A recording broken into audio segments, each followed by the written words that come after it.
বন্ধুরা জানিয়ে দেবো এই মুহূর্তের আবহাওয়ার কিছু গুরুত্বপূর্ণ আপডেট, পাশাপাশি নজর রাখবো আলিপুর আবহাওয়া দপ্তরের পক্ষ থেকে প্রত্যেক দিনের যে রিপোর্ট রয়েছে সেই দিকে। তাই সম্পূর্ণ ভিডিওটা দেখতে থাকুন এবং অতি অবশ্যই কমেন্ট করে জানিয়ে দিন আপনি কোন এলাকা থেকে এই ভিডিওটি দেখছেন। পাশাপাশি ভিডিওতে অবশ্যই একটি লাইক দিয়ে দিন। তো বন্ধুরা আমরা যদি একটু আকাশের দিকে তাকাই তাতে করে দেখা যাচ্ছে যেটা আজকে পশ্চিমবঙ্গে দক্ষিণবঙ্গে দু একটা জায়গাতে বৃষ্টিপাত হয়েছে। তো পাশাপাশি আমরা এই মুহূর্তে বৃষ্টিপাতের সম্ভাবনা দু একটা জায়গাতে পাচ্ছি, তবে যে বৃষ্টিপাতটা রয়েছে সেটা এতটাই কম যে খুব একটা সম্ভাবনা নেই বা নাও হতে পারে, এরকম ধরনেরই দেখা যাচ্ছে। যদি আমরা সোনামুখীর দিক থেকে তাকাই হালকা ঝিরিঝিরি একটু একটু বৃষ্টিপাত হতে পারে, তবে সম্ভাবনা খুবই কম বলেই মনে হচ্ছে। কারণ আমরা যদি একটু স্যাটেলাইট চিত্র ধরে একটু দেখে নিই যে আকাশে কোথাও মেঘ রয়েছে কিনা, তাতে করে দেখা যাচ্ছে যেটা পশ্চিমবঙ্গের আকাশ একদম পরিষ্কার পরিচ্ছন্ন, কোথাও সেভাবে মেঘ নেই বললেই চলে। দু একটা জায়গাতে হালকা ফুলকা একটু একটু মেঘ রয়েছে, আমরা কৃষ্ণনগরের দিক থেকে একটু একটু মেঘ পাচ্ছি। পাশাপাশি কিন্তু অন্যান্য কোথাও মেঘ নেই। নবদ্বীপের দিক থেকে বৃষ্টি হওয়ার পক্ষে উপযুক্ত মেঘ রয়েছে। বাকি যে জায়গাতে বৃষ্টিপাত আমরা দেখলাম সোনামুখীর দিক থেকে, সেখানে কিন্তু বৃষ্টিপাত হওয়ার পক্ষে উপযুক্ত মেঘ এই মুহূর্তে নেই। তবে পরবর্তীকালে বা কিছুক্ষণের মধ্যে আসলেও আসতে পারে, তবে তাও বলছি আপনাদেরকে সম্ভাবনা কিন্তু খুবই কম, সেভাবে বৃষ্টিপাত হবে না বললেই চলে। আর উত্তরবঙ্গেও কিন্তু এই মুহূর্তে কোথাও কোনো রকম বৃষ্টিপাতের সম্ভাবনা নেই, পাশাপাশি ত্রিপুরাতেও বৃষ্টিপাতের সম্ভাবনা নেই। আমরা একটু এগিয়ে যাবো এবং দেখে নেবো যে কি সম্ভাবনা রয়েছে। আমরা একটু এগিয়ে গেলাম, তাতে করে দেখা গেল যেটা যে রাত্রি 10টার দিক করে দু একটা জায়গাতে সম্ভাবনা তৈরি হতে পারে, তবে সেটা পুরোটাই কিন্তু উড়িষ্যা লাগোয়া কিছু কিছু এলাকার দিক থেকে। আমরা যদি এদিকে বেল্লার দিক থেকে দেখাই ছিটেফোঁটা বৃষ্টিপাত হতে পারে রাত্রি 10টার দিক করে। পাশাপাশি আমরা এদিকে পাচ্ছি যেটা ঝাড়গ্রামের দিক থেকে, বিশেষ করে চাকুলিয়ার দিক থেকে, এদিকে বহরগোড়ার দিক থেকে একটু একটু সম্ভাবনা রয়েছে। পাশাপাশি জামশেদপুরের দিক থেকে সম্ভাবনা রয়েছে। স্বাভাবিকভাবেই পুরুলিয়ারও দু একটা জায়গাতে একটু একটু ছিটে ফোটা বৃষ্টিপাত হতে পারে, এছাড়া কিন্তু বেশি নেই। এবার দেখুন রাত্রি 10টার দিক করে কিন্তু আমরা পাচ্ছি যেটা উত্তরবঙ্গে বৃষ্টিপাতের সম্ভাবনা রয়েছে, এবং সেটা হচ্ছে জলপাইগুড়ির দিক থেকে, ধূপগুড়ির দিক থেকে সম্ভাবনা রয়েছে, ময়নাগুড়ির দিক থেকেও বৃষ্টিপাতের সম্ভাবনা রয়েছে। পাশাপাশি এদিকে বীরপাড়া, মাদারিহাট এই সমস্ত এলাকার দিক থেকে, এছাড়াও কিন্তু গায়ের কাটা এই সমস্ত এলাকার দিক থেকেও বৃষ্টিপাতের সম্ভাবনা রয়েছে। তবে জলপাইগুড়ি, ধূপগুড়ি, ময়নাগুড়ি এই সমস্ত এলাকার দিক থেকে একটু ভালো মাত্রায় বৃষ্টিপাতের সম্ভাবনা রয়েছে। পরিমাণটা প্রায় 12 মিলিমিটার থেকে 13 মিলিমিটারের মতন সম্ভাবনা রয়েছে। এছাড়াও কিন্তু একটু একটু সম্ভাবনা রয়েছে কোচবিহারের দিক থেকে। কোচবিহারে বিশেষ করে যদি আমরা বানেশ্বর, কোচবিহার এই সমস্ত এলাকার দিক থেকে তাকাই, তুফানগঞ্জের দিক থেকে, সেখানে কিন্তু 5 থেকে 6 মিলিমিটার বা 4 থেকে 6 মিলিমিটার বৃষ্টিপাতের সম্ভাবনা রয়েছে। তুফানগঞ্জের দিকে একটু একটু বেশি বৃষ্টিপাত রয়েছে, বাকি অন্যান্য এলাকায় কিন্তু খুবই কম। আর পশ্চিমবঙ্গে দক্ষিণবঙ্গে তো সেভাবে পেলাম না, ছিটে ফোটা দু এক পশলা হলেও হতে পারে, এরকমই দেখা গেল। তো আমরা একটু এগিয়ে যাবো এবং দেখে নেবো যে আর কি সম্ভাবনা রয়েছে। তবে আমরা যদি একটু জুম করি তাতে করে আরো কয়েকটা জায়গায় বৃষ্টিপাত পাবো, তবে সেটা সাউথ 24 পরগনা বা দক্ষিণ 24 পরগনার দিক থেকে, গঙ্গাসাগরের দিক থেকে একটু একটু হতে পারে ছিটেফোঁটা, এছাড়া কিন্তু সম্ভাবনা খুব একটা নেই। দীঘার দিক থেকে একটু একটু ছিটেফোঁটা আসতে পারে এবং রাত্রি 10টার দিক করে সেরকমই দেখা যাচ্ছে। তাও দীঘার দিক থেকে কিন্তু সম্ভাবনা খুবই কম। আমরা একটু এগিয়ে গেলাম এবং ঠিক রাত্রি 12টার দিকে প্রবেশ করলাম। রাত্রি 12টার দিকে প্রবেশ করে দেখা যাচ্ছে যেটা উত্তরবঙ্গে যে বৃষ্টিপাতটা আমরা দেখছিলাম, তার মধ্যে ছিল এদিকে শিলিগুড়ি ছিল, ধূপগুড়ি ছিল, ময়নাগুড়ি ছিল, এদিকে আবার রামসাই যোগ হলো, পাশাপাশি আরো বেশ কয়েকটা জায়গাতে রামসাইও ছিল। তো রামসাইয়ের দিক থেকে একটু বৃষ্টিপাত হবে সম্ভাবনা রয়েছে রাত্রি 12টার দিক করে। এবং আমরা পশ্চিমবঙ্গে দক্ষিণবঙ্গের দিকে যদি তাকাই, পশ্চিমবঙ্গে দক্ষিণবঙ্গে কিন্তু দু একটা জায়গাতে বৃষ্টিপাত হওয়ার সম্ভাবনা রয়েছে রাত্রি 12টার দিক করে। এবং আমরা যদি তাকাই সেটা হচ্ছে চাকুলিয়ার দিক থেকে, চাকুলিয়া, ঝাড়গ্রাম, গোপীবল্লভপুর, বহরগোড়া এই সমস্ত এলাকার দিক থেকে রাত্রি 12টায় বৃষ্টিপাত হওয়ার সম্ভাবনা মারাত্মক রয়েছে, প্রায় 15-16 মিলিমিটার বৃষ্টিপাতের দেখাচ্ছে। পাশাপাশি আমরা পাচ্ছি যেটা এদিকে কেশিয়াড়ি, নয়াগ্রাম, বেলদা এই সমস্ত এলাকার দিক থেকে বৃষ্টিপাত রয়েছে, অর্থাৎ একদম উড়িষ্যা লাগোয়া দু একটা জায়গাতে বৃষ্টিপাত পাচ্ছি আমরা। পাশাপাশি ঝাড়খণ্ড লাগোয়া দু একটা জায়গাতে বৃষ্টিপাত পাচ্ছি।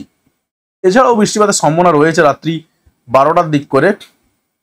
তার মধ্যে রয়েছে আমরা বান্দুয়ান পাচ্ছি, বান্দুয়ান, তারপরে এদিকে পাবদা, তারপরে বিবরা এই সমস্ত এলাকার দিক থেকে বৃষ্টিপাতের সম্ভাবনা রয়েছে। অর্থাৎ বলা যেতে পারে যে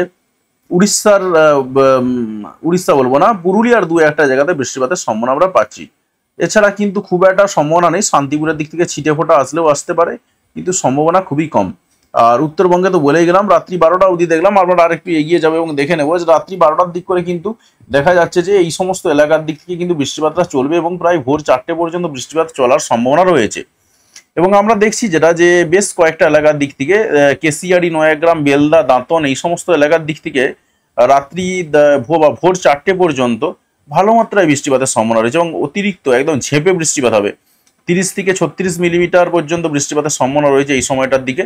পাশাপাশি আমরা পাচ্ছি যেটা গোপীবল্লভপুরের দিক থেকেও বৃষ্টিপাতের সম্ভাবনা রয়েছে। এছাড়াও কিন্তু ঝাড়গ্রামের দিক থেকে বৃষ্টিপাতের সম্ভাবনা আমরা পাচ্ছি। তো আমরা আরেকটু এগিয়ে যাব, অর্থাৎ পশ্চিম মেদিনীপুরের বেশ কয়েকটা জায়গা এবং ঝাড়গ্রামের বেশ কয়েকটা জায়গাতে আমরা বৃষ্টিপাত পেলাম। তো আমরা আরেকটু এগিয়ে গেলাম এবং সকাল 6টার দিক করে যখন আমরা প্রবেশ করেছি তখনই কিন্তু দেখা যাচ্ছে যেটা এই দিকে ঠিক বৃষ্টিপাত চলতে থাকবে তখনও পর্যন্ত, বিশেষ করে কেশিয়ারি, নয়াগ্রাম, বেলদা, গোপীবল্লভপুর, নয়াগ্রাম এই সমস্ত এলাকার দিকগুলোতে কিন্তু বৃষ্টিপাত চলতে থাকবে, সেরকমই কিন্তু দেখা যাচ্ছে। আমরা আরেকটু এগিয়ে যাব, আর কোথায় কি সম্ভাবনা রয়েছে। সকালের দিকে কিন্তু পশ্চিমবঙ্গে, দক্ষিণবঙ্গে এবং উত্তরবঙ্গে সেভাবে বৃষ্টিপাত দেখা যাচ্ছে না, দু একটা জায়গাতেই পেলাম, যেটা পশ্চিম মেদিনীপুরের কয়েকটা জায়গাতে। তো আমরা আরেকটু এগিয়ে গেলাম সকাল 9টার দিক করে। দেখুন বুধবার রয়েছে, সকাল 9টা থেকে আস্তে আস্তে 11টা পর্যন্ত প্রবেশ করলাম। 11টা পর্যন্ত কিন্তু আমরা সেভাবে কোথাও বৃষ্টিপাত পাচ্ছি না। যেটুকু রয়েছে ছিটে পড়ার সম্ভাবনা সবসময় রয়েছে, এই ছিটে ফোটার সম্ভাবনাটা কিন্তু নাও হতে পারে এবং বেশিরভাগ ক্ষেত্রে দেখা যাচ্ছে যে এই ছিটে ফোটা বৃষ্টিপাতের জায়গাটা হালকা একটু মেঘ ধরছে, মনে হচ্ছে যেন এই বৃষ্টি চলে আসবে, কিন্তু আলটিমেটলি বৃষ্টি সেভাবে হচ্ছে না। দেখুন আমরা যখন 1টার দিক করে প্রবেশ করছি তখন একটু একটু সম্ভাবনা তৈরি হচ্ছে এবং তার মধ্যে কোথায় সম্ভাবনা রয়েছে, এদিকে চাকদা, বনগাঁ এই সমস্ত এলাকার দিক থেকে, পাশাপাশি হাবড়ার দিক থেকে, ওভারঅল বলা যেতে পারে 24 পরগনার দিক থেকে এবং নদিয়ার দিক থেকে একটু একটু সম্ভাবনা রয়েছে বৃষ্টিপাতের। পাশাপাশি আমরা পাচ্ছি এদিকে একটু একটু সম্ভাবনা রয়েছে, সেটা হচ্ছে এদিকে গোপীবল্লভপুর, বাহারগোড়া এই সমস্ত এলাকার দিক থেকে কিন্তু একটু একটু বৃষ্টিপাতের সম্ভাবনা রয়েছে। পাশাপাশি আরো বেশ কয়েকটা এলাকা পাওয়া যাচ্ছে পুরুলিয়ার দিক থেকে, এইদিকে বিবড়ার দিক থেকে বা পাবদার দিক থেকে, বান্দুয়ানের দিক থেকে বৃষ্টিপাতের একটু একটু সম্ভাবনা পাওয়া যাচ্ছে। এছাড়া পশ্চিমবঙ্গে, দক্ষিণবঙ্গের অন্যান্য এলাকাতেও বৃষ্টিপাতের সম্ভাবনা রয়েছে, তবে খুবই সামান্য। এবং ঠিক এই সময়টাতে ত্রিপুরার দিক থেকেও দেখা যাচ্ছে যারা হালকা ফুলকা বৃষ্টিপাতের সম্ভাবনা রয়েছে, ত্রিপুরাতেও কিন্তু খুব বেশি বৃষ্টিপাত আমরা পাচ্ছি না। আমরা 3টের দিক করে পৌঁছালাম, তাতে করেও দেখতে পাওয়া যাচ্ছে যেটা যে পশ্চিমবঙ্গে, দক্ষিণবঙ্গে সেভাবে আমরা বৃষ্টিপাত পাচ্ছি না। ওই ছিটে ফোটা যেটুকু পেলাম এই পর্যন্ত। উত্তরবঙ্গেও বৃষ্টিপাত কিন্তু সেভাবে নেই। আমরা 6টার দিক করে পৌঁছালাম, সন্ধ্যে 6টার দিক করে, তাতে করেও দেখা যাচ্ছে যেটা বৃষ্টিপাত সেভাবে আমরা পেলাম না।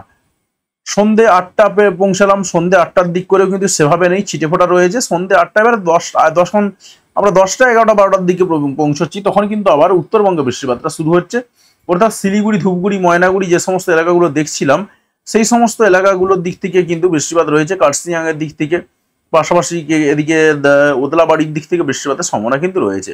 ওভারঅল বলা যেতে পারে কালকে কিন্তু পশ্চিমবঙ্গের, দক্ষিণবঙ্গের সকালের দিকে বৃষ্টিপাতের সম্ভাবনা রয়েছে পশ্চিম মেদিনীপুরের দু একটা জায়গাতে। তারপরে 1টার দিক করে 24 পরগনা, নদিয়ার দিক থেকে একটু একটু বৃষ্টিপাত হতে পারে। এছাড়া কিন্তু খুব একটা বৃষ্টিপাত পেলাম না। পাশাপাশি পুরুলিয়ার দিক থেকে একটু, পশ্চিম মেদিনীপুরের দিক থেকে একটু একটু বৃষ্টিপাত হতে পারে। এছাড়া কিন্তু খুব একটা সম্ভাবনা নেই। ত্রিপুরার দিক থেকে তো বৃষ্টিপাত পেলামই না। আর উত্তরবঙ্গে বৃষ্টিপাত যেটুকু পেলাম সেটা পুরোটাই রাত্রের দিকে এবং ভোরের দিকে, রাত থেকে শুরু করে ভোর পর্যন্ত বৃষ্টিপাতের সম্ভাবনা রয়েছে।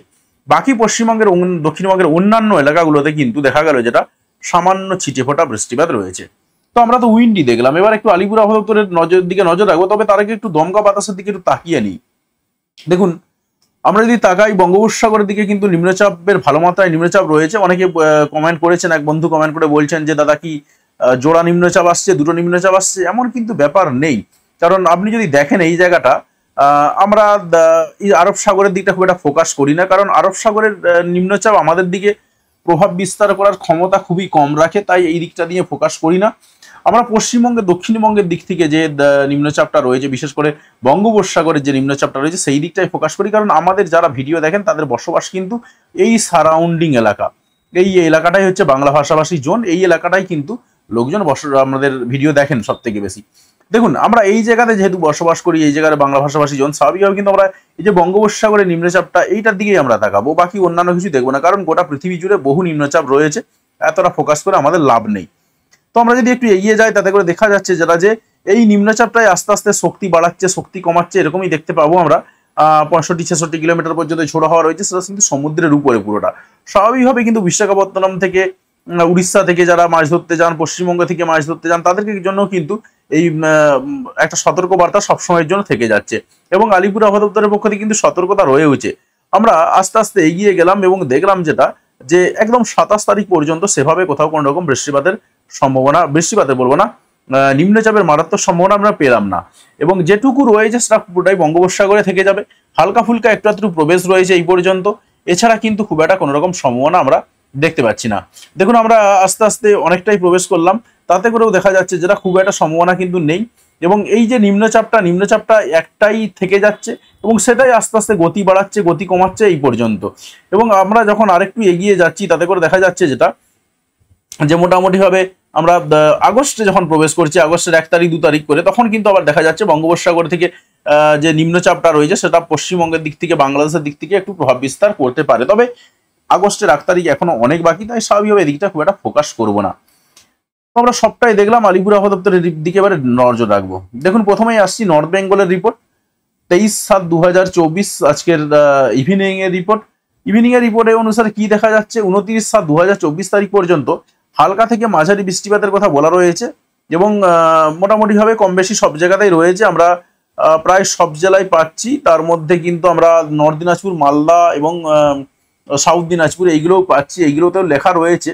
যদিও বা এই সমস্ত এলাকাগুলোতে আমরা বৃষ্টিপাত একদমই পেলাম না, এদের আবহাওয়া পুরো পশ্চিমবঙ্গে দক্ষিণবঙ্গের মতন অবস্থা হয়ে গেছে। সতর্কতা দেখুন, সতর্কতা আমরা কোথায় কি পাচ্ছি। আজকে সতর্কতা রয়েছে ভারী বৃষ্টিপাতের কালিম্পং, আলিপুরদুয়ারেতে, আর এছাড়া কোনো রকম সতর্কতা আমরা পাচ্ছি না। কালকের জন্য কোনো রকম সতর্কতা নেই। আমরা তাকাবো একটু সাউথ বেঙ্গলের দিক থেকে। সাউথ বেঙ্গলের রিপোর্ট আসছি, যেটা 23/7/2024 ইভিনিং এর রিপোর্ট। তাতে করে দেখা যাচ্ছে যেটা 29/7/2024 তারিখ পর্যন্ত হালকা থেকে মাঝারি বৃষ্টিপাতের কথা বলা হচ্ছে, কম বেশি সব জেলাতেই রয়েছে এবং সবকটা জায়গাতেই কম বেশি হবে বৃষ্টিপাত।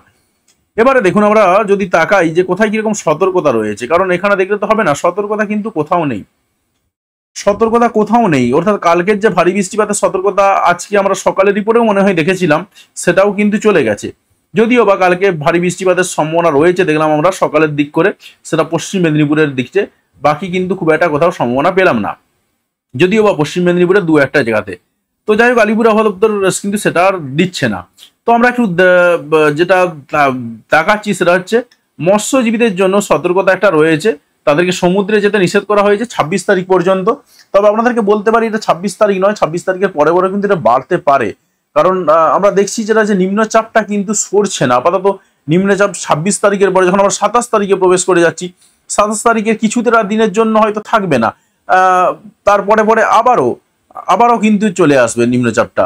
তো স্বাভাবিকভাবেই বলা যেতে পারে এই যে সমস্যাটা, নিম্নচাপের সমস্যাটা, এটা কিন্তু কম বেশি থেকেই যাবে। তবে আপাতত 26 তারিখের পরে কিছুদিনের জন্য রেহাই পাওয়া যাবে, তারপরে পরে আবারও বেশ কয়েকটা দিন পরেতে আবারও নিম্নচাপটা কিন্তু পশ্চিমবঙ্গের দক্ষিণবঙ্গের দিকে চলে আসার সম্ভাবনা রয়েছে। তো যাই হোক বন্ধুরা, আশা করছি আপনি আপনার এলাকার পরিবেশ পরিস্থিতি বুঝতে পেরেছেন। তো অবশ্যই কমেন্ট করে জানাবেন যে আপনার এলাকার আবহাওয়ার অবস্থা কেমন রয়েছে, এবং চ্যানেলে যদি নতুন হয়ে থাকেন সেক্ষেত্রে অতি অবশ্যই চ্যানেলটি সাবস্ক্রাইব করে পাশে আসা বেল বাটনটি অবশ্যই প্রেস করবেন পরবর্তী সময় ভিডিও নোটিফিকেশন পাওয়ার জন্য। আর আপনি যদি ইতিমধ্যে সাবস্ক্রাইব করে থাকেন তাহলে আপনাকে অসংখ্য ধন্যবাদ। অবশ্যই ভিডিওতে লাইক দিয়ে আমাদের উৎসাহ বাড়াবেন এবং বন্ধুদের সঙ্গে ভিডিওগুলি শেয়ার করতে কোনোভাবেই ভুলবেন না। ভিডিওটি দেখার জন্য আপনাকে অসংখ্য ধন্যবাদ।